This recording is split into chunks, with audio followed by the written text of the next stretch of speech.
thanking Stephanie Washington in her absence, Rodney Smith and the entire planning committee for organizing tonight's event.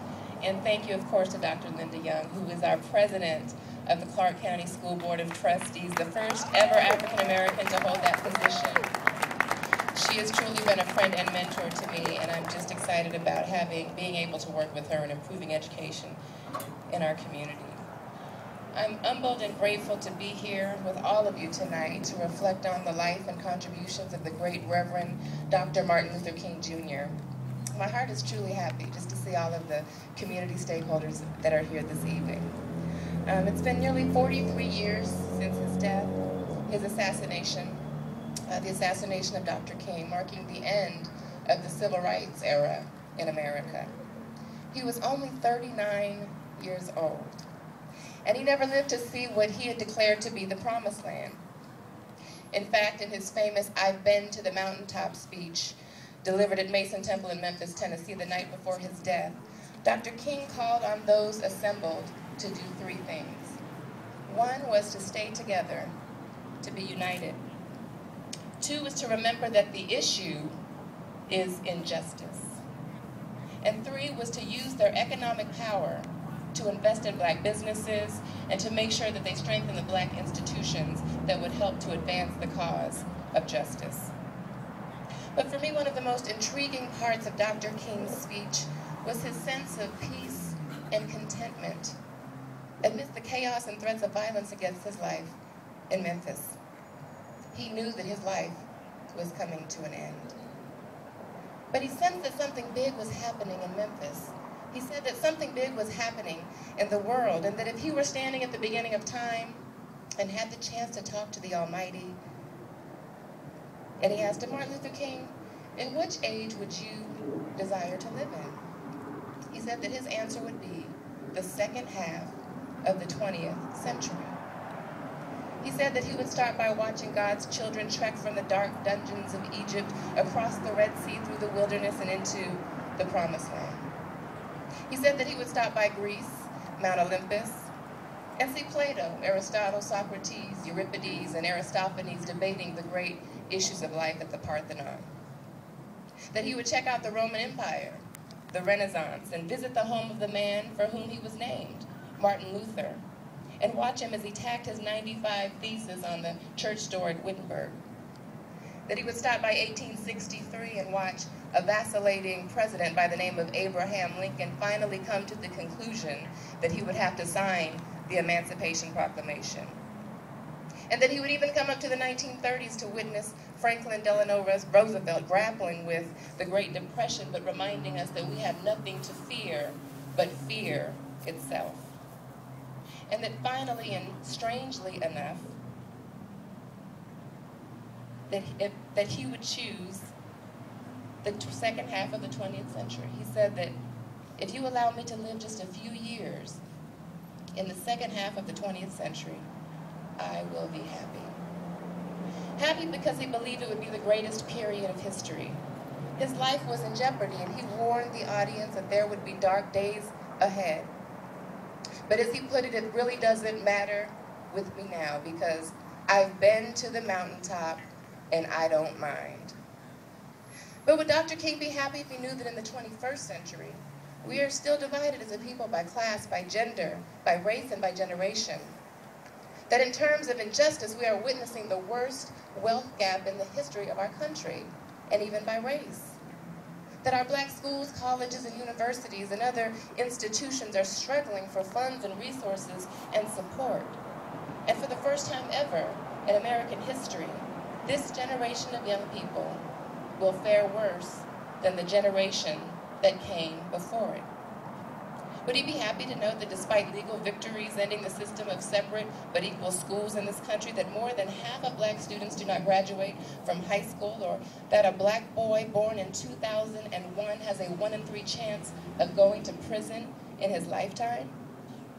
That although we have a black president and a beautiful black first family in the White House, the majority of black families are still suffering the injustices of record unemployment, poor schools, poor health, and concentrated poverty. How would Dr. King feel to know that since his death, that while God has granted us so many promises, we have chosen to wander back into the wilderness. Like the children of Israel, wandering in the wilderness for 40 years on a journey that should have only taken 11 days. In the Bible, we learn that God called Moses to lead his children out of bondage in Egypt to the Promised Land, and that members of this particular generation we often call the Moses generation. They were slaves in Egypt.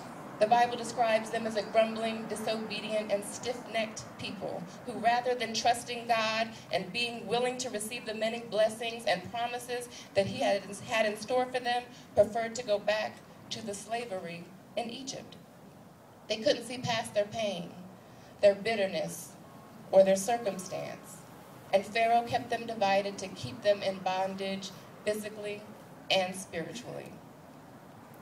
In fact, the scriptures say that when Moses sent out 12 scouts to explore the land of Canaan, 10 brought back a negative, pessimistic report. But there were 2 who believed that God was greater than any opponent or obstacle.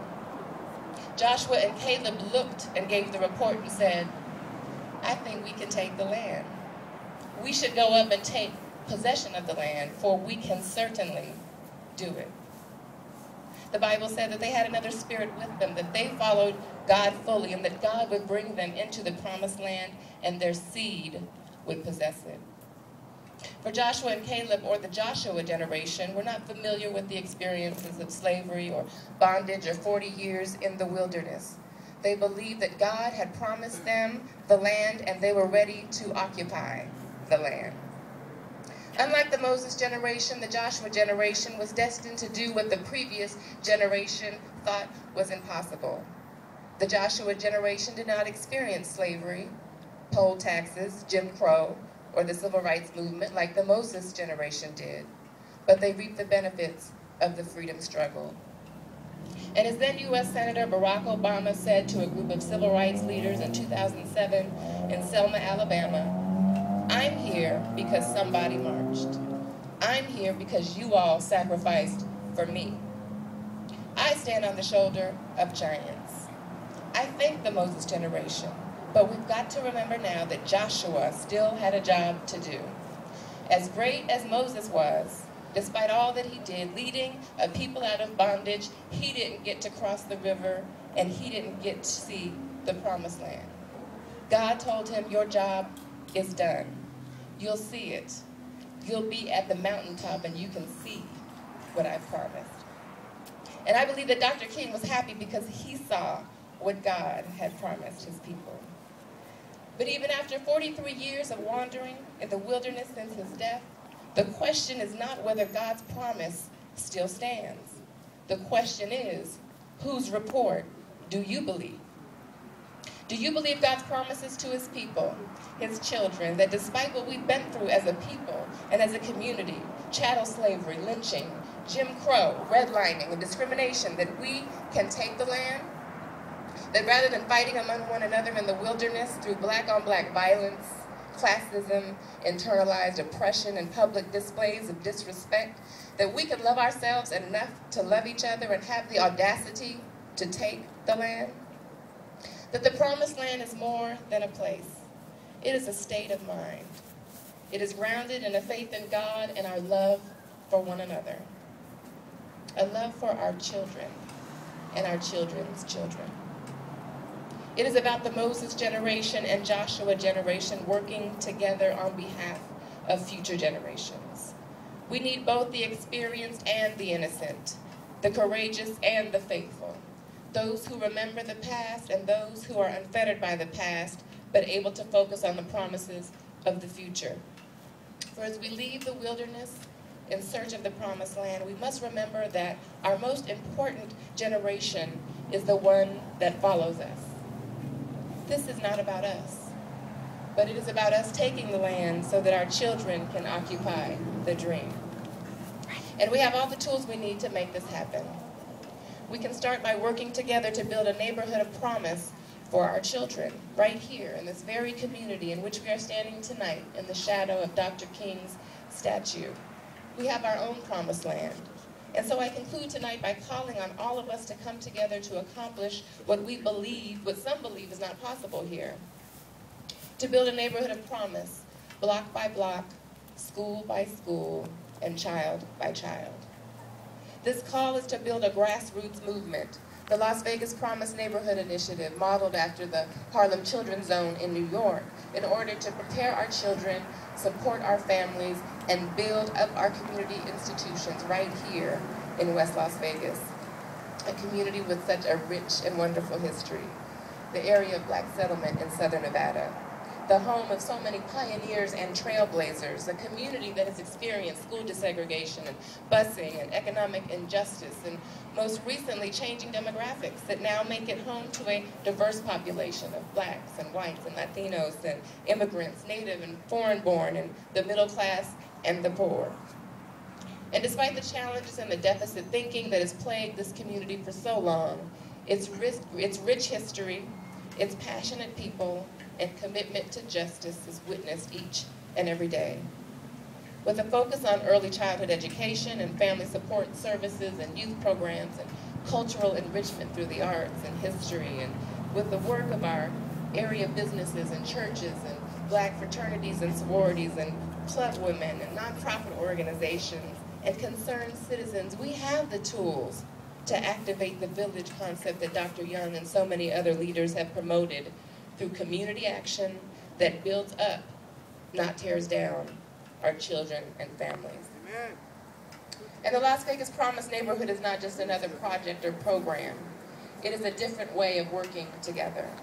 It is a way of providing a safe and loving environment for our children, supporting them from cradle to college and career by building strong schools and coordinating existing programs and resources in ways that let our children know that we expect great things from them, and we are willing to make the sacrifices so that they can pursue their dreams. It is our vision that all children in the Promise neighborhood will go to school ready to learn and graduate from high school and go on to college ready for life. By finding out what the true needs of this community are from those who work, live, learn, and play here, to determine the specific actions that each and every one of us can take to help our children live their best lives. As we commemorate this day and celebrate the 30th anniversary of Dr. Martin Luther King Jr. Day in Nevada, we must rededicate ourselves to his ideals and principles. As Dr. King said in his mountaintop speech, we either go up together or down together. We can no longer wander through the wilderness wondering when things will change. We must respond to the call of Dr. King and President Obama concerning the fierce urgency of now. And if for nothing else but for the sake of our children, we must put ego and pride aside and work together, united, fighting against injustice, moving in one direction, believing that we will reach the promised land. Thank you.